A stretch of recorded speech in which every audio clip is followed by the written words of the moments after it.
नमस्ते विद्यार्थियों, क्या हालचाल। I hope you are very well. So यार आज शुरू करेंगे एक्सरसाइज 1.3 एंड आई नो थोड़े लेट वीडियोस आई थी तो उसके लिए मुझे माफ करना। ओम साई राम। और लेके राम का नाम शुरू करते हैं एक्सरसाइज 1.3। तो क्वेश्चन स्टार्ट करने से पहले मैं बता दूं आप लोगों को कि मैं आपको कोई थ्योरम पढ़ाऊंगा। वो थ्योरम है ना, वो प्रूफ करनी नहीं आएगी एग्जाम में, बट समझने बहुत इंपॉर्टेंट है। वो थ्योरम क्या है? मान लो कि let P be a prime number. ये थ्योरम अपने को याद रखनी है। Let P be a prime number if P divides A square then it will also divide A। बस ये क्या था? ये क्या है? देखो ये थ्योरम क्या बोलती है कि मान लो P एक प्राइम नंबर है, ठीक है, और अगर P जो है वो A स्क्वायर को डिवाइड करेगा तो P जो है वो A को भी डिवाइड करेगा। नहीं है? देखो मान लो कि देखो 125 को मत लो, 625 को ले लो। 625 डिवाइड बाय 5। यहां पे नीचे प्राइम नंबर, मान लो ये चीज है। 625 जो है वो 25 का स्क्वायर होता है, बिल्कुल 625 25 का स्क्वायर है। अब आप देखो कि 5 एक प्राइम नंबर है ना, एक प्राइम नंबर ले लो यहां पे नीचे, प्राइम नंबर 5 एक प्राइम नंबर है। तो अगर वो 25 के स्क्वायर को डिवाइड कर रहा है तो क्या वो 25 को डिवाइड करेगा? 5 पे कर रहा है। आया? नहीं आया। दोबारा देखो, मान लो अपने पास है एक प्राइम नंबर, लो 2। क्या 2 16 को डिवाइड करता है? क्या 2 16 को डिवाइड करता है? हाँ, 2 8 16 करता है। और 16 क्या है? 2 का स्क्वायर, सॉरी 4 का स्क्वायर। तो अगर 2 4 के स्क्वायर को डिवाइड कर रहा है तो क्या वो 4 को डिवाइड नहीं करेगा? बिल्कुल करेगा, क्योंकि 4 के साथ वो नाइंसाफी नहीं कर सकता ना यार। बस ये थ्योरम कहती थी। कुछ था इस थ्योरम में? बिल्कुल नहीं, लेकिन एनसीईआरटी वालों ने बना रखी है तो इससे अगला क्वेश्चन करवाऊंगा, उसमें थ्योरम काफी काम आएगी। ठीक है, तो इस थ्योरम की स्टेटमेंट याद रखना। स्टेटमेंट याद रखनी, बस प्रूफ करना कुछ नहीं आता इसका।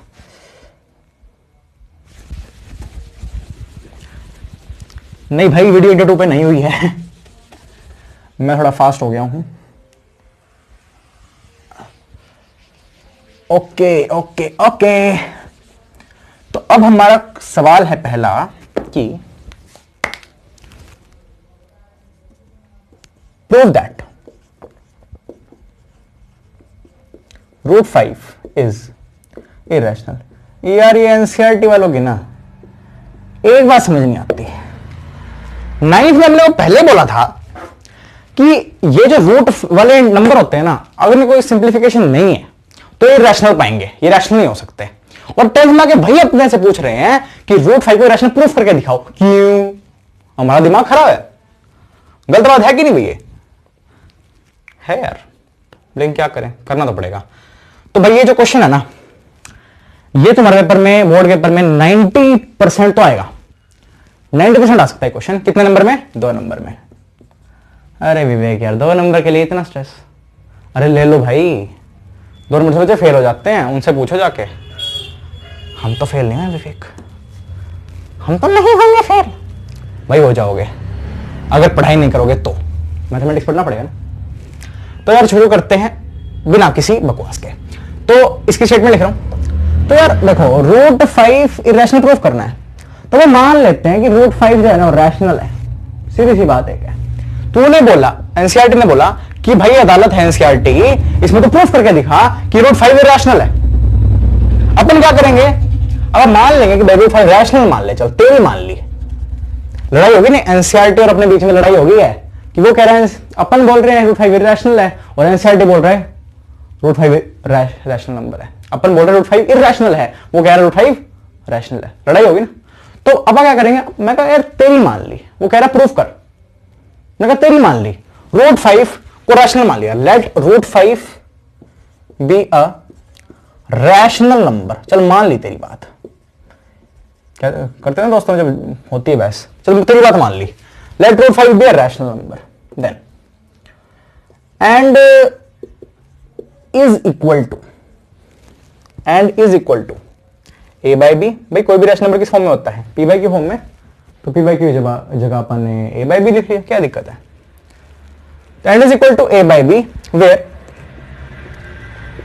ए and B are coprimes. अभी को प्राइम्स क्या है, नई चीज पढ़ा रहा है विवेक भाई, बतानी तो पड़ेगी।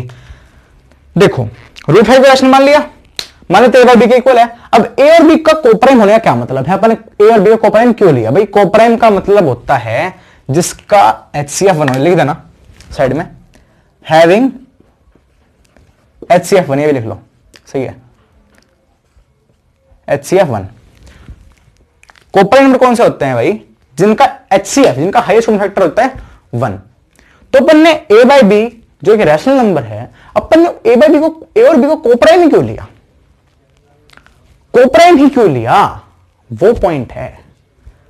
तो यार देखो मेरी बात सुनो, सारे रैशनल नंबर्स, क्या सारे रैशनल नंबर्स जो होते हैं वो एक्चुअल में कोप्राइम्स ही होते हैं। कैसे, मान लो अपने पास 21 और 6 है, ये एक रैशनल नंबर है कि नहीं है ना, रैशनल नंबर है ये। अच्छा, लेकिन क्या ये सिंपलेस्ट फॉर्म में है, नहीं, ये कट रहा है, 3 2 जा 6 और 3 7 21, क्या आया 7/2। अब ये और नहीं कर सकते ना, तो अब देखो क्या 7 एक प्राइम नंबर है, बिल्कुल। क्या 2 एक प्राइम नंबर है, बिल्कुल। अब हुई क्लियर। अब इनका प्राइम होना जरूरी नहीं है, पढ़ाई क्यों था फिर, बता दिया बस फ्लो में। अब इनका प्राइम होना जरूरी नहीं है, जरूरी क्या है कि इनका HCF1 है। तो क्या 7 और 2 का HCF1 है, क्या 7 और 2 का HCF1 है, हाँ। क्या 2 की डबल 7 आता है, नहीं, और 7 की डबल 2 आ ही नहीं सकता। तो इसका मतलब ये क्या हो गए, कोप्राइम्स। अब आई बात समझ में, जितने भी रैशनल होते हैं ना पी बाई क्यू वाले, वो सारे कोप्राइम्स होते हैं।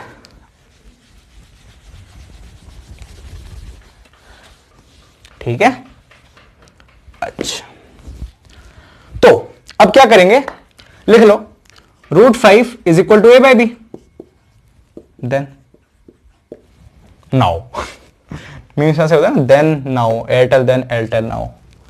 तो देन रूट 5 किसके इक्वल हो जाएगा, ए बाई बी के। ठीक है, एक काम करो, दोनों साइड स्क्वायर कर दो, स्क्वायरिंग बोथ साइड्स। मेरे जो सर थे ना वो ऐसे बोलते थे, स्क्वायरिंग ऑन बोथ साइड्स, किसी दोनों के ऊपर स्क्वायरिंग कर दो। ठीक है भाई, अच्छी बात है। स्क्वायरिंग करने में क्या आएगा, देखो होल स्क्वायर क्या आएगा, 5 is equal to a square by b square. ठीक, सही बात है, क्या बात है, बेटी का फोन, बेटी किसकी बेटी अच्छा, बी स्क्वायर को उधर ले जाओ, 5b square is equal to a square. अब देखो 5 इधर आ जाएगा, 5 नीचे आ जाएगा, क्या दिख रहा है, दिख रहा है, ये 5 क्या इसके नीचे आ जाएगा, बिल्कुल आ जाएगा। इधर लिख दे रहा हूं मैं तुम्हारे लिए, बोर्ड छोटा है थोड़ा सा, sorry. B square is equal to a square by b कर सकते हैं अपन, ए स्क्वायर बाई बी नहीं, ए स्क्वायर बाय 5। देखो अब ध्यान से देखो, यहां पे 5 क्या एक प्राइम नंबर है, हां। क्या ये ए स्क्वायर को डिवाइड कर रहा है, बिल्कुल। क्यों, इक्वल किसके आ रहा है, बी स्क्वायर के। अगर ए स्क्वायर से 5 डिवाइड करते हैं तो क्या आएगा, बी स्क्वायर। मतलब अगर 5 ए स्क्वायर को डिवाइड कर रहा है तो क्या ये ए को भी डिवाइड करेगा, हां बिल्कुल करेगा। आए हाय, अब आया फील। ठीक है, तो लिखो यहां पे, इफ 5 डिवाइड्स ए स्क्वायर अगर 5a स्क्वायर डिवाइड करता है then it will also divide a. 5a square divide कर रहा है भाई, 5a स्क्वायर डिवाइड कर रहा है तो ये को भी डिवाइड करेगा अपनी थ्योरम के अकॉर्डिंग। चलो इतनी बात हुई क्लियर। तो इसको आप नोट कर सकते हो, नोट कर लो भाई, क्योंकि मैं रब करने वाला हूं। अपना क्वेश्चन जो है वो आधा या 40% कह सकते हो सॉल्व हो चुका है। नोट कर लिया? चलो ऊपर से रब कर दूं, कर देना चाहिए। एक तो ना ये मार्कर है ना इतना डेंस है कि इसको रब करने के लिए मुझे बहुत टाइटली वो रब करना पड़ता है इसको, वरना दिक्कत होती है, वरना ऐसे मिटता नहीं है। चलो भाई साहब रब हो चुका है। अच्छा नाउ अब देखो तुम्हारे भाई के अंदर में हिम्मत आ गई इसको खोलने की। नहीं करना पड़ता मेरे को अब। चलो नाउ मान लेते हैं कि a जो है वो 5c के इक्वल है। a 5c के इक्वल है। मान लो c भी एक और अपना भाई बिठा लिया इसने। a जो है वो 5c के इक्वल है। मान लेते हैं let a is equal to 5c। अब स्क्वायरिंग कर दो both sides, squaring both sides. Writing गंदी है समझ सकता हूं, तुम्हारी भी गंदी है, तुम्हारी कौन सी अच्छी है। स्क्वायरिंग बोथ साइड लिखा है यहां पे, इतना समझ में आ रहा होगा। करोगे क्या आएगा, a square by 25c square. आएगा कि नहीं आएगा भाई, आएगा कि नहीं आएगा? बिल्कुल आएगा। अब ध्यान से सुनो मेरी बात, क्या a स्क्वायर 5b स्क्वायर के इक्वल था?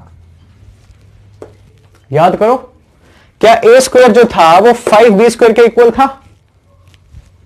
जब भी तो 5 नीचे आया था ना, तो अपन पहले ही मान लेंगे कि ये फर्स्ट इक्वेशन है। ठीक है, मान लेते फर्स्ट इक्वेशन है, ठीक है, और ये मान लेते सेकंड इक्वेशन। जो सोल्व करो ना उसको, तो वहीं पे लिख देना फर्स्ट इक्वेशन। अब equate 1 and 2, equate equation 1 and 2। क्यों देखो a स्क्वायर इसके भी इक्वल है, a स्क्वायर इसके भी इक्वल है, तो क्या होगा, इक्वेट कर दोगे 5b square is equal to 25c square. ठीक, 5 से 25 मर जाएगा, b स्क्वायर इक्वल आएगा 5c स्क्वायर के। समझ में आई बात? बहुत बढ़िया। अब क्या 5 नीचे आ जाएगा? बिल्कुल आ जाएगा। अगर 5b स्क्वायर को डिवाइड कर रहा है तो इक्वल आता है c स्क्वायर के। तो अब देखो कि 5b स्क्वायर को डिवाइड कर रहा है, इसका मतलब 5b को भी डिवाइड करेगा। दो बार यही बात करनी थी, इसलिए तो ये इक्वल टू 5 से लिया था। अब समझ में आई क्यों किया था? बिल्कुल। तो देखो यहां पे, if 5 divides b square, then it will also divide b। अगर 5 b स्क्वायर डिवाइड कर रहा है तो वो b को भी डिवाइड करेगा, बिल्कुल करेगा। हाँ, चलो इसको नोट करो, अब जल्दी करो। कर लिया? Okay,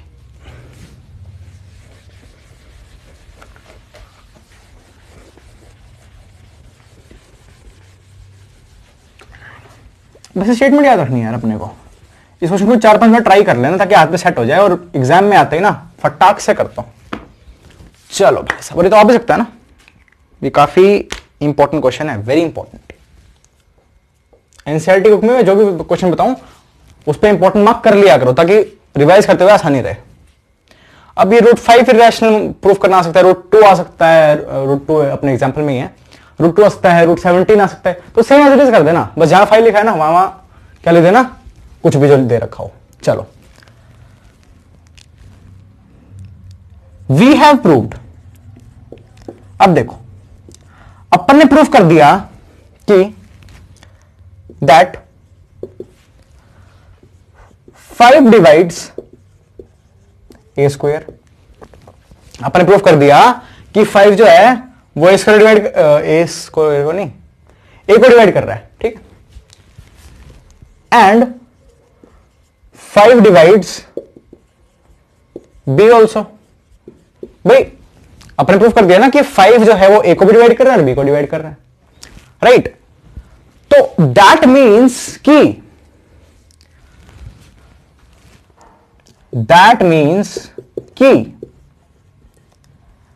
5 is a factor of a and b. भाई अगर 5 ए को डिवाइड कर रहा है और 5 बी को डिवाइड कर रहा है, इसका मतलब क्या है कि 5 और ए और बी का फैक्टर है। समझ में आ रही बात? अगर मान लो 4 है और वो 16 को भी डिवाइड कर रहा है और वो 12 को भी डिवाइड कर रहा है, तो क्या 4 12 और 16 का फैक्टर हो जाता है ना? बस यही कह रहा है कि अगर 5 ए को डिवाइड कर रहा है और 5 बी को डिवाइड कर रहा है, तो इसका मतलब यह है कि 5 ए और बी का फैक्टर है। अब अगर 5 ए और बी का फैक्टर है तो एक अपनी प्रॉब्लम हो गई है, यहां पे एक प्रॉब्लम हो गई है। बट वी हैड अज्यूम्ड, अपन ने क्या अज्यूम किया था यार? अपन ने अज्यूम क्या किया था? That A and B are coprimes. ओहो, अपने अज्यूम किया था कि ए और बी कोप्राइम्स है, लेकिन उसका एक और फैक्टर आ गया। But they have another factor that is 5। तो क्या हुआ? हमारी assumption गलत प्रूफ हो गई। Hence our assumption went wrong, prank gone wrong। Hence our assumption went wrong. Spelling नहीं आती वेंट की, क्या पढ़ाया तू? वेंट रॉन्ग, सॉरी यार, माफ कर। Hence our assumption went wrong, which contradicts the fact। विवेक बहुत फास्ट हो रहा है, स्लो कर ले। हाँ, contradicts the fact that root 5 is rational. अपन ने सोचा ये था कि ए और बी को प्राइम्स है, जब भी तो रूट 5 रैशनल था ना, लेकिन ए और बी तो को प्राइम नहीं है, इनका तो एक और फैक्टर आ गया, इसलिए अपनी assumption गलत प्रूफ हो गई। इसीलिए रूट 5 इरेशनल है। और नीचे ए 2 वर्ड यार, 2 वर्ड हो रहे हैं, बस ये लिख दोगे ना तो मजा ही आ जाएगा। Hence proved, hence proved. ये मेरे को 2 वर्ड्स लिखने बड़े पसंद है यार, सच में बहुत ज्यादा, क्योंकि अलग ही सेटिस्फैक्शन होती है ना यार। बोर्ड दिख रहा है ना यहां तक? अरे हाँ यार, अपना बोर्ड बड़ा छोटा है लेकिन अपना कैमरा काफी सही है, बोर्ड दिखता है भी उसमें। मेरे हाथ पे विंक लग गई। नोट कर लो और वीडियो खत्म कर लेते हैं अब, छोड़ो यार। ओके, सो ये क्वेश्चन था, क्वेश्चन नंबर 1। अगले वीडियो के अंदर क्वेश्चन नंबर 2 सॉल्व करेंगे। Till then keep studying and don't forget that mathematics is the easiest subject. Thank you so much. Take care.